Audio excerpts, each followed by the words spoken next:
Livros do Caralho, um interlúdio de livros da pizza. Um podcast de Bruno Henriques e Sérgio Duarte.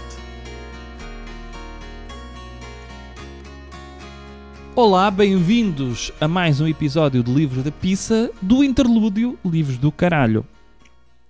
Os episódios que ninguém ouve, ninguém quer saber das nossas... Calma. Alguém ouve. Há quem ouça, há quem ouça. Se não...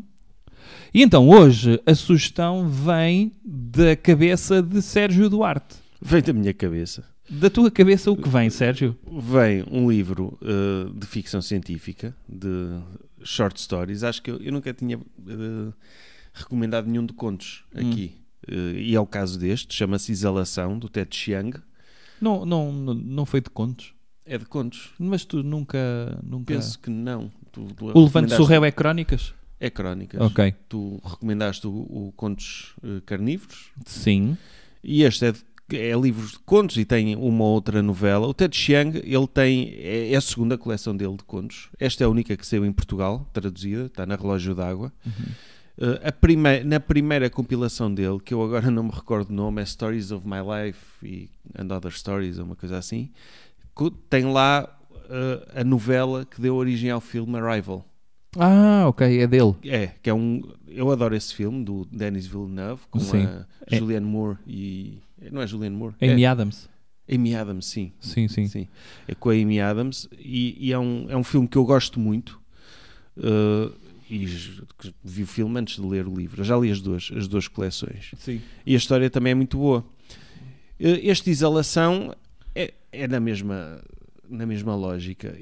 Eu queria fazer uma comparação que eu acho que é injusta para o Ted Chiang e é assim um bocado banal, mas acho que quem gosta de Black Mirror é capaz de gostar do tipo de escrita do Ted Chiang. Ok. Ele tem várias histórias. Black Mirror parece que se tornou agora uma coisa fuleira, é isso?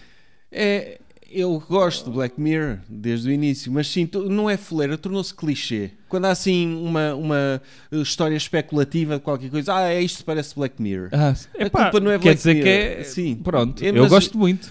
Mas eu acho que é redutor para o Ted Chiang. O Ted Chiang é uma cena, o Black Mirror é outra cena. Mas o Ted Chiang, por exemplo, tem histórias sobre...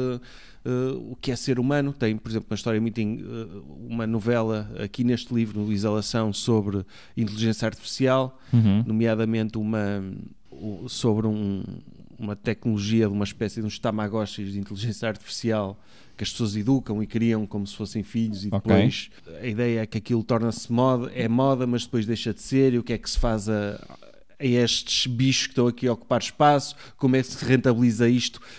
Pronto, levanta toda uma série de questões sobre ser pessoa. Depois tem outro pormenor engraçado nesta história, é que as pessoas educam os seus tamagotchis, mas eles também se educam eles próprios. Ok. E criam cultura própria. Sim. É uma coisa engraçada que me fez pensar que agora com a divulgação da inteligência artificial, eu li no outro dia um artigo em que contava a história de vários alunos do ensino superior americano que já não faziam trabalho. Era tudo delegado para a inteligência artificial, os alunos faziam isso e depois havia professores que também delegavam o trabalho de corrigir a inteligência artificial. Ok. E tens numa realidade de ensino superior em que nem professores nem alunos fazem nada. Está a inteligência artificial a interagir com ela própria. E o que é que isto significa? Em termos da nossa realidade, eu não sei, porque eu não sou filósofo, mas é interessante. É interessante. Tem histórias sobre universos paralelos. Por exemplo, há uma muito fixe que é numa realidade em que existe um dispositivo em que tu carregas num botão e ele cria duas realidades. Como é que cria essas realidades? Numa realidade aparece uma luz azul e noutra realidade aparece uma luz vermelha. E a partir do momento em que crias essas realidades, elas conseguem comunicar uma com a outra. E tu vês que só o facto de numa realidade ter aparecido uma luz azul e noutra vermelha, as coisas tornam-se completamente diferentes através daquela do efeito borboleta, não é? Sim. Aquela luzinha faz e da forma que isso afeta as pessoas, o facto das pessoas poderem interagir com versões delas de outras realidades, tem coisas mesmo muito... eu não vou ao detalhe nas histórias, mas é fascinante para mim, acho que poderá ser fascinante para muita gente e acho que é atual, porque este tipo de... Eu gosto da ficção científica e de distopias e isso por um motivo que nós já falámos aqui, que é permite, não pelo aquilo que vai acontecer, mas pelo que está a acontecer. Claro, a ficção As científica é questões que sempre... levanta sobre, Yeah. sobre o presente. Acaba por ser livros éticos, não é? Sobre o nosso presente. E o formato de short story funciona muito bem em ficção científica. Eu também gosto de livros, de romances a sério e de trilogias e assim de ficção científica. Já li algumas muito fixe. Mas os escritores têm aquela coisa, vou criar um grande universo e vou detalhar a tecnologia toda que tem neste universo. E às vezes perdem-se nisso. Para quem não gosta disso, pode tornar-se chato. Eu senti isso. Eu não sou um leitor de ficção científica, mas decidi há coisa de 2 ou 3 anos ler o Foundation, o Fundação do Isaac Asimov. Pá, e li o primeiro livro e fiquei, uou, isto é fixe. Nunca tinha lido ficção científica. E gostei imenso. Mas depois dei por mim, na trilogia, agora tem uma prequela e uma pós-coela, dei por mim a ler, quando cheguei para aí a meio do segundo livro, pensei, já chega. Sim. Já chega. Senti que não precisava de saber mais isto, porque depois é a questão da... Parece o Matrix, não é? Que é, tens uma profecia e eles vão ao encontro da profecia, etc, etc, e mastigaram aquilo até mais não. O primeiro Matrix é incrível, o segundo e o terceiro não. Sim. Nem vi o quarto. Eu também não vi.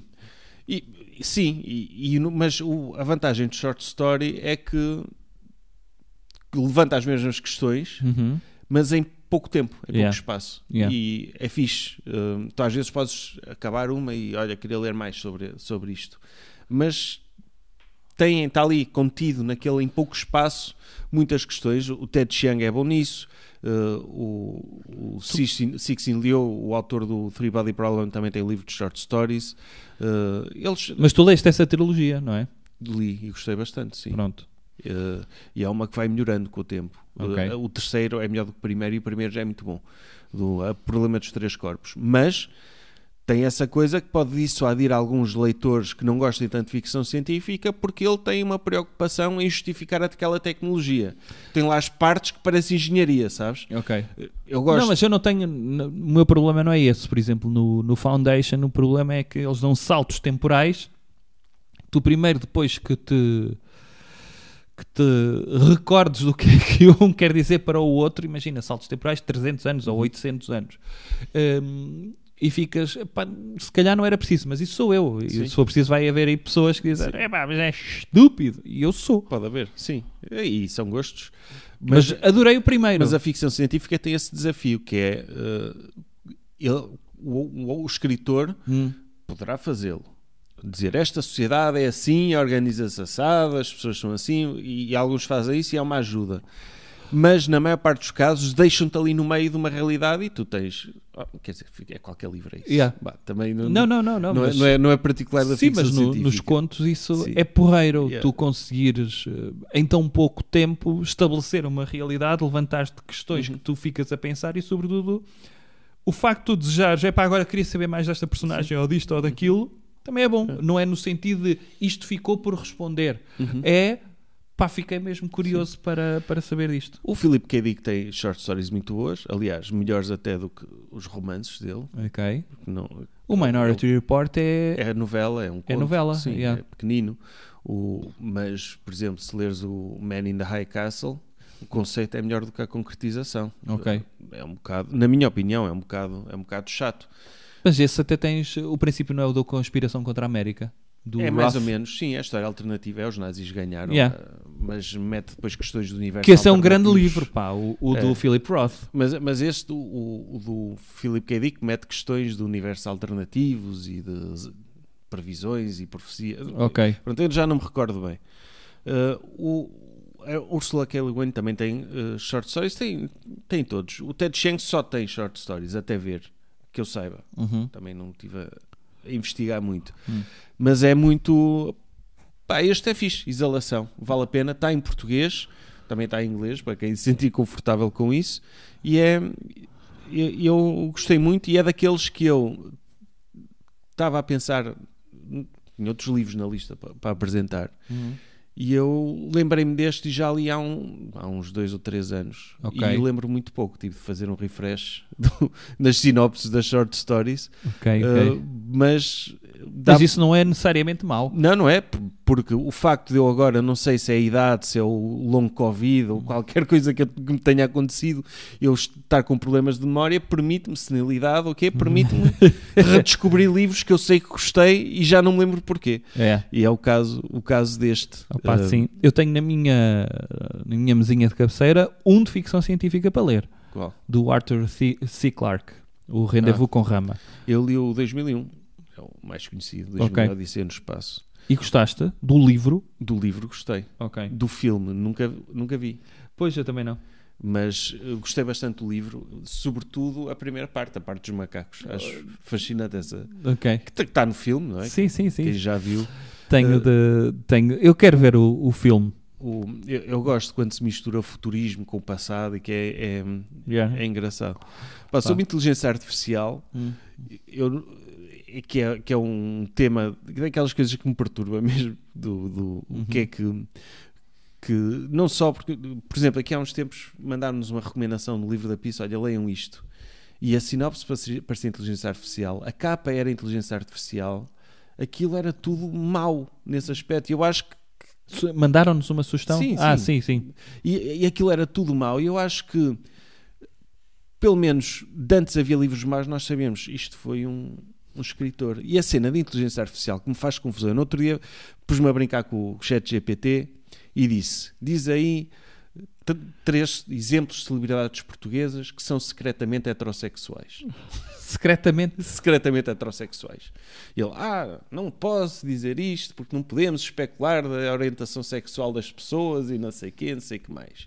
Mas queres que eu escreva uma sátira ou uma minissérie baseada em personagens que estão a esconder a sua heterossexualidade? E eu, ok. Ele tira-me logo uma série quase um guião de fadista, José Carlos, não sei o quê, publicamente é gay, mas no fundo gosta de mulher. Tipo, criar todo um enredo, para mim é uma merda aquilo. Mas estou a ver muita gente a ficar fascinada. Vou usar isto como ferramenta de escrita. Sim. Que é qualquer... E eu penso, se recorrem à inteligência artificial para um enredo, a inteligência artificial não é melhor do que vocês a fazer isso. Juntem coisas ao calhas. Pensa assim, as novelas, que é sempre a mesma história, mas mudando o contexto, dentro em breve vais... que já não é. Claro, vais não necessitar de guionistas para isso. Que já não é. Eu vejo gajos... Eu quero fazer coisas para entreter senhoras. Sim. E eu já vi gajos a dizer, desses futuristas de Silicon Valley, a dizer, nós queremos... nós agora vemos as séries que fazem para nós, mas no futuro nós vamos chegar a casa e eu digo, quero ver uma série tipo Guerra das Estrelas, mas com o Schwarzenegger e com o Rambo lá pelo meio. E eu, isto é fixe? Pois. Eu quero que pessoas que são talentosas, que são criativas, façam uma coisa que eu gosto. Sim, não quero ser eu a dizer aquilo que quero ver. Eu quero ouvir o álbum OK Computer, mas diferente, porque não gosto do Kid A e do Amnesiac. Quero que os Radiohead continuem na mesma linha. Quero que os Pearl Jam façam um álbum igual ao Ten e ao Versus, porque eu não gostei de Vitalogy. E, portanto, ponha aí inteligência artificial Eddie Vedder a cantar. Mas olha, a pergunta que eu fiz à inteligência artificial é secretamente heterossexuais. Ok. Depois disse, então dá-me 3 exemplos de celebridades portuguesas heterossexuais. E ele, Ronaldo, claro, Cláudia Vieira e Daniela Roy. E o Ronaldo tem 3 exemplos. Tenho dúvidas. Ok, mas o Ronaldo... Não, eu disse assim, como é que sabes que o Ronaldo é heterossexual se ele nunca se assumiu publicamente como heterossexual? Ele disse, tens razão, não sei o quê, queres que eu faça um... E eu, então pede desculpa ao Ronaldo. Ele, não posso contactar o Ronaldo, mas se quiseres eu escrevo-te uma carta a pedir desculpas.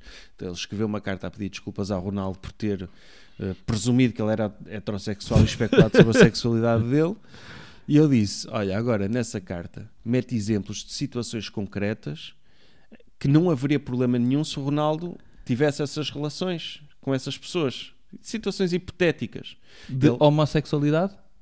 Tudo o que ele quisesse, de exemplos de relações que não haveria qualquer problema se o Ronaldo as tivesse. Claro. E ele, ok, então o Ronaldo é heterossexual e mesmo que ele tivesse uma relação com um decorador de interiores francês ou um coreógrafo canadiano, e eu, calma aí, coreógrafo e decorador de interiores são profissões muito estereotípicas a gays. Yeah. Achas que estás a fazer bem, ele é de facto a ser preconceituoso, não sei o quê, e eu agora faz isso, mas com outras profissões. Fez médico brasileiro, mais não sei o quê, e eu disse, agora faz biografias para essas pessoas.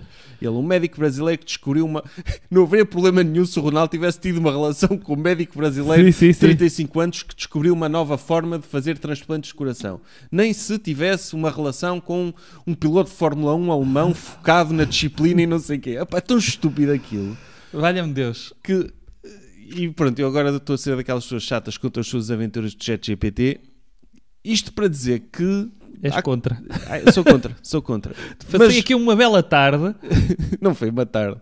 Mas o Ted Chiang, o Ted Chiang reflete sobre estas coisas. Ele tem artigos também de opinião. Também é um pensador nestas áreas. Okay. E a ficção é uma forma... fixe de debater estas questões e acho que estes livros aliás, todos os livros podem servir para estimular debates. Tipo, eu nunca estive num book club, não sei se já tiveste alguma vez. Não. No final o pessoal discutir um livro, mas pode ser uma coisa engraçada com estes temas. Então, short story é super simples de ler. Opa, sim, e sobretudo o que a mim me mete mais confusão nisto não sei, vi ontem, ou melhor, não vi todo, não estou a acabar, o filme Mountainhead, sabes qual é? Do criador do Succession, com o Steve Carell e com... não. Pronto, que está na Max. E a ideia é, gajos bilionários que vão para uma cena de montanha, um lar de montanha, uma casa de montanha, e de repente o mundo à volta deles está todo a falir. E está todo a falir porquê? Porque a inteligência artificial e as mentiras, as notícias mentirosas, eles têm lá um algoritmo que estão a destruir a sociedade toda. E então eles estão a ver como é que podem lucrar com isso, ou estão a ver a tecnologia funciona. É possível destruir a sociedade com isto. Mas a forma de psicopatia, o nível de psicopatia que é discutido, é absurdo. E o Succession também tinha isso. Tem isso. E então há lá uma personagem que diz o seguinte: o primeiro filme... as pessoas fugiam do cinema porque pensavam que um comboio as ia atropelar. E as pessoas, o que ficou decidido é, não vamos parar de fazer filmes porque as pessoas têm medo. E no fundo é o que as pessoas têm dito acerca de todas as tecnologias, que é, esta tecnologia está a fazer mal à sociedade, mas as pessoas vão acabar por se ambientar a esse mal, no fundo, pois. E não podemos tirar este comboio da carruagem. Eu posso estar profundamente errado, mas acho que é diferente. Não, é diferente. Eu estou a dizer é que ele faz este comparativo que mas não é comparável. Mas eu vejo muita gente a dizer isso sobre a inteligência artificial. Dizer, uma pessoa estar a protestar contra isto é como há uns anos protestarem contra a máquina de calcular, ou não sei o quê. Pois. Não... Aliás, o Ted Chiang tem uma história neste livro sobre...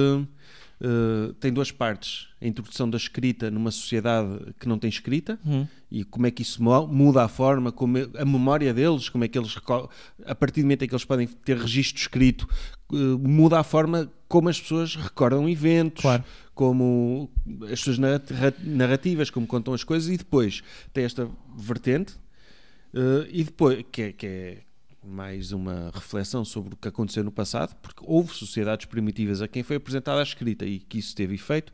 Deixa-me só dizer-te, antes de dizeres a segunda parte, pegando, num outro livro do caralho que foi aqui já publicitado, que foi o da Irene Vallejo, O Infinito no Junco, que fala dessa temática, ou seja, é um estudo sobre a introdução do livro nas sociedades, mas é a escrita e sobre a questão da memória e a questão do debate se as pessoas iam deixar de ter de utilizar a memória a partir do momento em que passam a ter a língua escrita, ou seja, a recordação está no papel, ou neste caso em argila ou em papiros, e acho piada toca no fundo o mesmo tema. Sim, mas ele depois faz a especulação contrária, que é de uma sociedade tipo a nossa, já com escrita e comunicação simbólica, ter tecnologias desenvolvidas que lhe permitem deixar de escrever e de ler.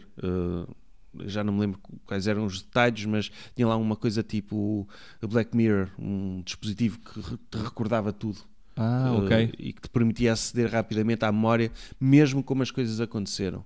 E como isso muda a forma como as pessoas... Isso é terrível. Sim, como as pessoas concebem a sua vida e a forma como se recordam, como falam delas próprias, não é? Porque tu não tens uma memória exatamente daquilo que aconteceu. É uma coisa construída por ti, subjetivamente.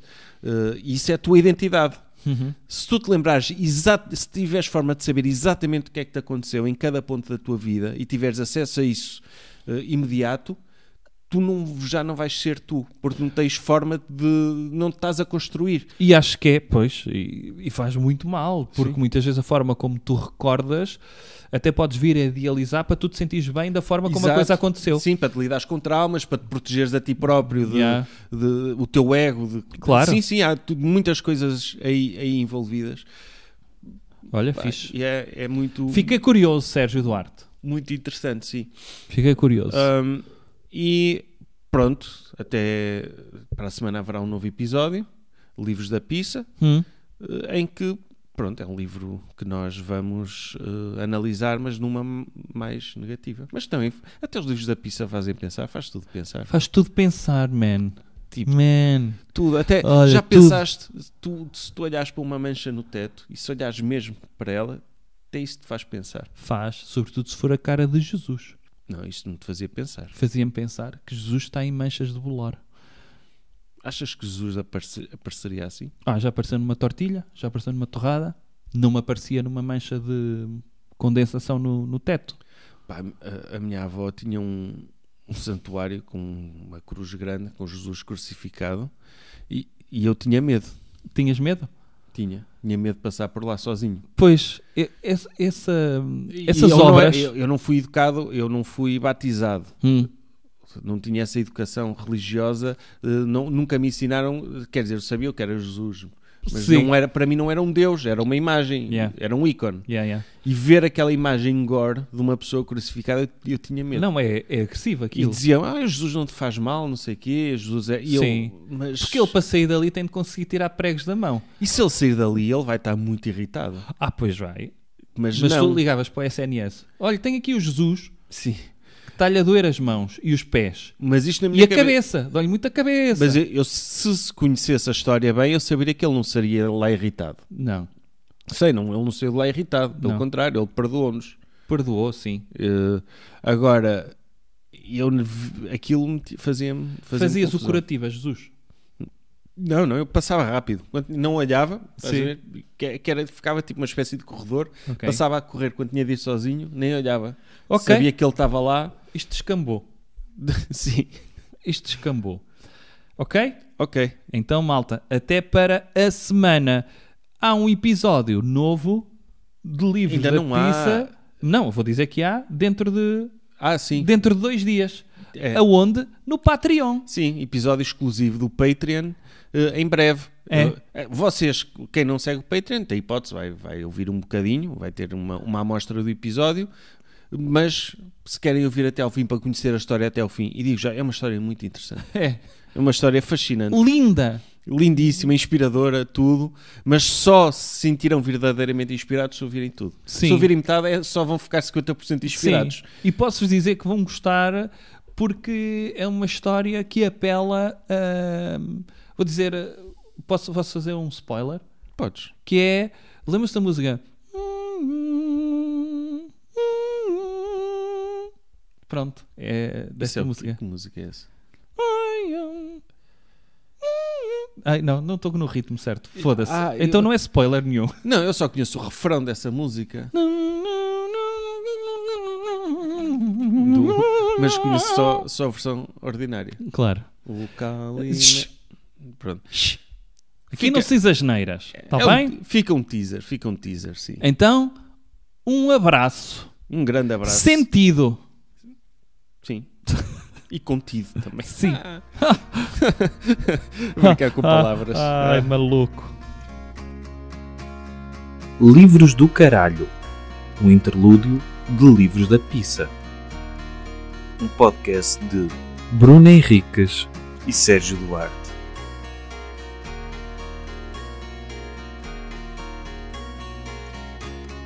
Esta música não é royalty free, é da autoria de Saint Mike.